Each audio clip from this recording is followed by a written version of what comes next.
ब्रह्मचारी प्रणव जी, Ramakrishna mission, Kolkata से। राधे राधे महाराज जी, शत शत नमन गुरुदेव।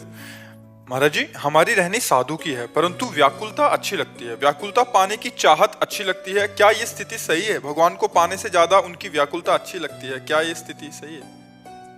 भगवान के विरह में रोना, तड़पना, ये विशेष पावन हृदय में ऐसी आकांक्षा होती है।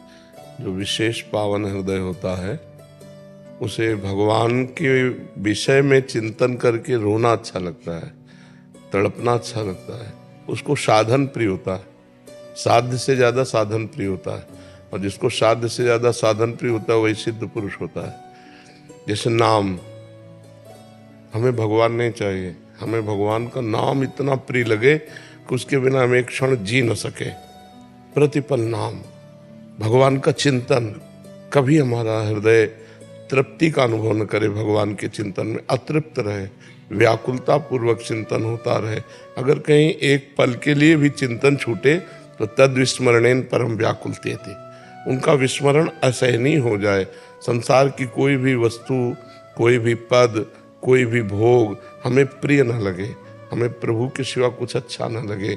नहीं खान पान ते भावे है, नहीं कोमल वसन सुहावे है, सब विषय लगे ते खारा है, हरियासिक का मग्न आ रहा है। एकमात्र भगवान के प्रेम में तड़पना, पर यह तभी होगा जब अनन्य चिंतन होगा, अन्य कोई चिंतन न हो, एकमात्र भगवान का चिंतन हो। सब कार्य करते हुए भी अनासक्त, सबसे मिलते हुए भी निरपेक्ष, किसी से कोई अपेक्षा नहीं, और निरंतर भगवान में स्थिति बनी रहे तो व्याकुलता अपने आप आ जाती है। जिसका हम रात दिन चिंतन करते हैं उसको देखा नहीं तो कैसे जिए। दरस बिन दुख न लागे नैन। जब हमारे को रात्रि में नींद न पड़े, पूरी रात हो गई नाम जप करते हुए, सुबह हुआ फिर पूरा नाम में डूबा हुआ, दिनचर्या कर रहा है लेकिन उसको शुद्ध नहीं है। कब क्या करना है, बस वही मांग हृदय में, वही मांग, और भजन और भजन, प्रभु से मिलन की चाह, व्याकुलता, रुदन, तड़पना, ये महाभागवतों की स्थिति है। तो जब हृदय पवित्र होने लगता है तो यही अच्छा लगने लगता है। फिर और कुछ न सुहाए तिनको, जुगल सेवा सुख पकी, और कुछ अच्छा है। जब तक और कुछ अच्छा लगता है तब तक लड़ाई लड़नी होती है साधक को। जब और कुछ अच्छा नहीं लगता तो स्वाभाविक, जैसे विषयी पुरुष का मन विषय में जाता है, ऐसे भक्त का चित्त भगवान में जाता है। उसे कुछ अच्छा नहीं लगता, क्योंकि कुछ अच्छा है ही नहीं। सत्य मानो यहाँ कुछ अच्छा नहीं, केवल माया का भ्रम है। रुपया, पैसा, मकान, स्त्री, पुत्र, पति, परिवार, वही सच्चिदानंद भगवान बना हुआ है। उसको हम समझ नहीं पा रहे और भ्रमात्मक भाव से है। तो यहाँ जो सत्य लग रहा है, प्रिय लग रहा है, वही भगवान से विमुखता है। जब यहाँ कुछ सत्य ना लगे, ब्रह्म सत्यम जगन मिथ्या, जब ये बात अंदर बैठ जाए अंदर, कि जैसे नकली नोट उठाने की हमारी इच्छा नहीं होगी, ऐसे ही हमको संसार ये नकली नोट की तरह लगे। असली तो भगवान है, और उन्हीं में चित्त रमे।